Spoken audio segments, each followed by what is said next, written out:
Question दिया है which of the following is most stable.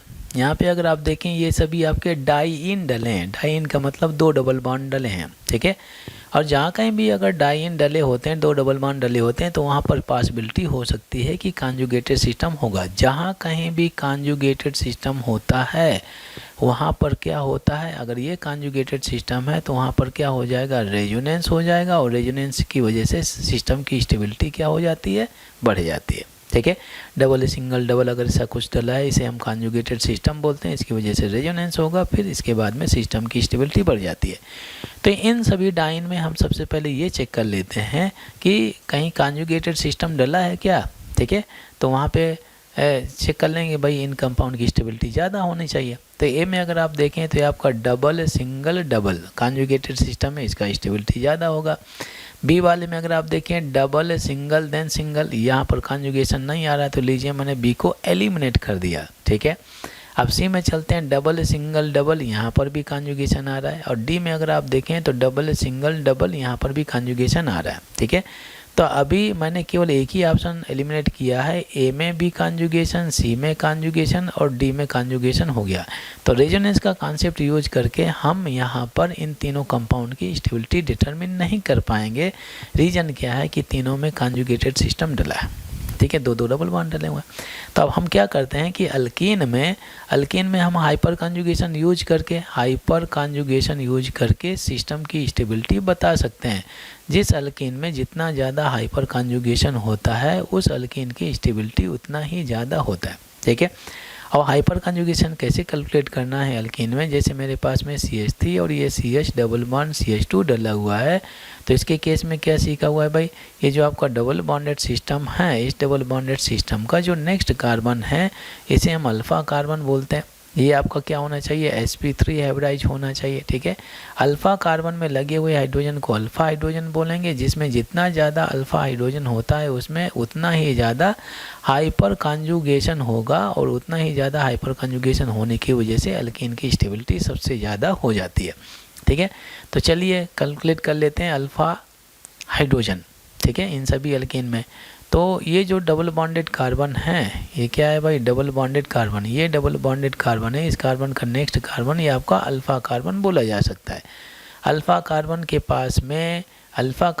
पास में एक भी पाई बॉन्ड नहीं होना चाहिए। आप 0 पाई बॉन्ड बोल सकते हैं, ठीक है। 0 पाई बॉन्ड होंगे तो मतलब क्या है कि हमेशा ये sp3 हाइब्रिडाइज होगा बोला जा सकता है, क्योंकि इसके पास में हमेशा 4 सिग्मा बॉन्ड होंगे, ठीक है भाई। अब अगर आप सोचें कि ये जो आपका कार्बन है, इस कार्बन के रिस्पेक्ट में ये अल्फ़ा कार्बन बिल्कुल नहीं है, क्योंकि ये जो अल्फ़ा कार्बन है ये आपका sp2 हाइब्रिडाइज है। अगर ये कार्बन आपका sp2 हाइब्रिडाइज है तो आप इसे अल्फ़ा कार्बन नहीं बोल सकते हैं, हमेशा sp3 हाइब्रिडाइज कार्बन को अल्फ़ा कार्बन बोलना है। अब ये जो आपका डबल बॉन्डेड कार्बन है, इस कार्बन का नेक्स्ट कार्बन क्या मैं इसे अल्फ़ा कार्बन बोल सकता हूँ, ऑफ कोर्स बोल सकते हैं अल्फ़ा कार्बन है। इसमें कितने हाइड्रोजन लगे हैं, 1 अल्फ़ा हाइड्रोजन लगा है। इस कार्बन ने 2 बॉन्ड शो करके रखे हैं, तो इसके पास में कितना अल्फ़ा हाइड्रोजन हो गया, 2। तो total number of alpha hydrogen हमें कितने मिले, ए में हमें मिले total number of alpha hydrogen मिल गए कितना, 2 + 1 = 3 अल्फ़ा हाइड्रोजन मिल जाते हैं, ठीक है। अब चलिए नेक्स्ट वाले में देखते हैं। तो बी को तो एलिमिनेट कर दिया मैंने ऑलरेडी। यहाँ पे आपका जो CH2 डला हुआ है, फिर C, इस C के रिस्पेक्ट में क्या ये अल्फ़ा कार्बन हो सकता है, हो सकता है। अब इसके बाद में ये जो कार्बन है, इस कार्बन के रिस्पेक्ट में क्या ये अल्फ़ा कार्बन हो सकता है, हो सकता है। ये अल्फ़ा कार्बन हमेशा सिंगल बॉन्ड ही बनाने चाहिए, ठीक है। डबल बॉन्ड बनाएगा तो कभी भी अल्फ़ा कार्बन नहीं काउंट होगा। अब इसके पास में कितने हाइड्रोजन है, 2 अल्फ़ा हाइड्रोजन आप बोल सकते हैं। सर आप बोल सकते हैं यहाँ पर भी 2 अल्फ़ा हाइड्रोजन प्रेजेंट है, तो अब बताइए 2 + 2 कितना हो गया total number of alpha hydrogen. यहाँ पे बी में आपका आ गया 4 अल्फ़ा हाइड्रोजन आ गया।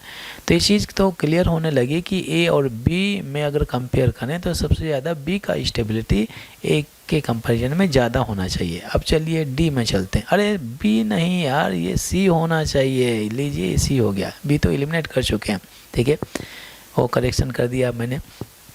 अब डी में चलते हैं। तो ये आपका डबल बॉन्डेड कार्बन है। इस डबल बॉन्डेड कार्बन का ये कार्बन सिंगल बॉन्ड से लगा है, अल्फ़ा कार्बन बोल सकते हैं। क्या मैं इसको भी अल्फ़ा कार्बन बोल सकता हूँ? ऑफ कोर्स बोल सकते हैं, कोई दिक्कत नहीं। ये अल्फ़ा कार्बन नहीं होगा, ये अल्फ़ा कार्बन नहीं होगा। ये जो कार्बन है, इस कार्बन का जो नेक्स्ट कार्बन है, क्या इसमें अल्फ़ा कार्बन बोल सकते हैं? ऑफ कोर्स बोल सकते हैं, क्योंकि ऐसी भी सिंगल बॉन्ड बना रहे हैं। अब इनके पास में लगे हुए हाइड्रोजन को काउंट करते हैं, तो यहाँ पर कितना हो गया? इस कार्बन ने केवल एक ही बॉन्ड शो करके रखा है, तो इसके पास में 3 अल्फ़ा हाइड्रोजन होने चाहिए। यहाँ पर कितना? 2 अल्फ़ा हाइड्रोजन। इसके पास में कितना हो गया? 2 अल्फ़ा हाइड्रोजन। ठीक है ना भाई, यहाँ पे 3 अल्फ़ा हाइड्रोजन, यहाँ पे 2 अल्फ़ा हाइड्रोजन है। इस कार्बन के रिस्पेक्ट में ये आपका अल्फ़ा कार्बन है, ये आपका 2 अल्फ़ा हाइड्रोजन हो गया।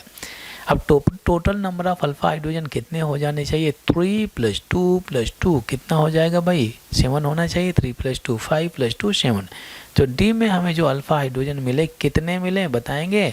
7 अल्फ़ा हाइड्रोजन मिलेंगे। जिसमें जितना ज़्यादा अल्फ़ा हाइड्रोजन होंगे, उसमें उतना ही ज़्यादा हाइपर कॉन्जुगेशन होगा। एज ए रिजल्ट उस सिस्टम की स्टेबिलिटी उतनी ही ज़्यादा होनी चाहिए।